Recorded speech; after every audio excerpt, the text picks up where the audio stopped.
What's up, YouTube? It's me. I don't know if you followed me on the last two videos I did concerning KSM and A2B Cargo. I'm just going to give you an update on what happened. Well, at the end of the year, they're supposed to send me on my 1099s. I got the information from them about, actually, it was in February, around middle of February. They sent out a email to everybody saying, hey, this is what we have. Make any corrections and get back to us on it. So I immediately got back to them and I was like, this is incorrect. Everything's incorrect.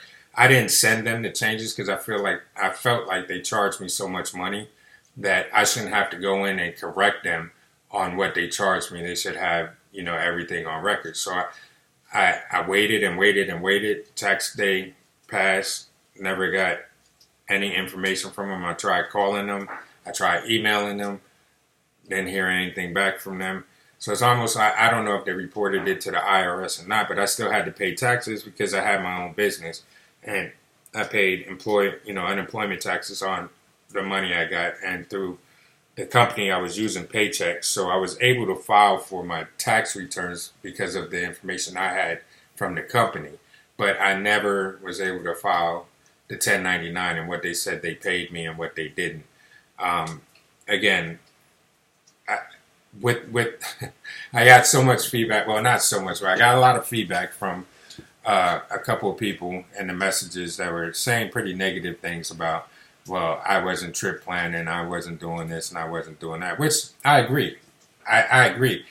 I didn't know everything that I should have known. I thought I knew the industry better than what I did, and I didn't. So instead of, there's a class action lawsuit against them, and I was asked to join that lawsuit.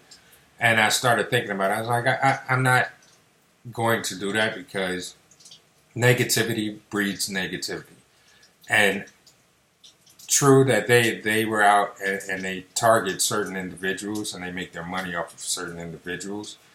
But I'm not going to put the negative energy into fighting them to try to get something back that may never even happen. So instead of pushing negativity that breeds negativity, I decided I needed to educate myself. One of the reasons why I went into the lease and purchase option was because my credit wasn't as old enough to get a loan for a truck myself. I had the money for a down payment, but it would have been at an extremely high interest rate. But looking back on it now, I decided at the time, which was stupid, instead of using my money, I would have used, I'll just make the money and do it. I thought it was an easier way.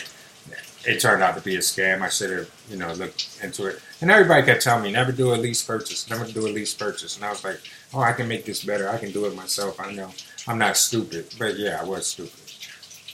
So what I decided to do, there were a couple things on my credit that I needed to fix and get my score up to where I needed it to be. So that's what I focused on. Instead of focusing on the negative and focusing on how to get them back and how they screwed me, I decided to invest in myself, and I decided to actually use this company to fix my credit or get my credit score where I needed to be. And they did such a great job for me that you can actually you can buy into this business. So that's what I did. So if anybody's out there and you need help with your credit and that's what I'm doing now, on my part-time job. But if you need help getting your credit so that you can go to a bank and say, hey, I want to buy my own truck, and actually you'll spend a lot less money than what you'll do on any lease purchase program. Just invest in that time. Go work for somebody else and invest in that time. Let us, you can inbox me and I'll give you all the information that you want to know on how to do this yourself. And if you want to do this as your side business like I did while I was driving, you can go ahead and do that. But the thing for me and what appealed to it about me was that you're on the road all the time. You're on the road.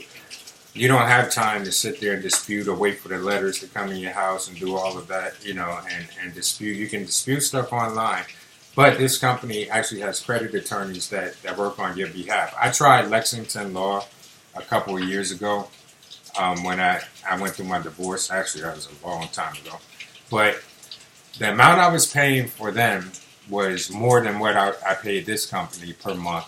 And they were only disputing two things at a time, or two things per month at a time. And so things that I had on there, it was taking a while to come off. And I paid them a lot, and they didn't do half of the things that this other company does for $89 a month. So, again, if you're interested, it's my side job. It's what I do now on the side, but it's been pretty lucrative. And I can't really be mad at KSM or A2B Cargo because that's their business. That's how they make their money. They take advantage of people who aren't educated in the way things work. And you really can't blame yourself. You can't blame them. You have to blame yourself because you didn't do the research or you didn't do what you wanted to do. I made those videos just letting people know, hey, this company is not what they say they are. They don't handle their business or conduct their business the way that they say they do. So, again, if you're interested, I'll be more than willing to try to help, you guys get your credit fixed and do everything that you need to do. If not, be safe out there. Inbox me if you're interested. I'll let you know, but be safe out there and do what you need to do. You guys have a good day.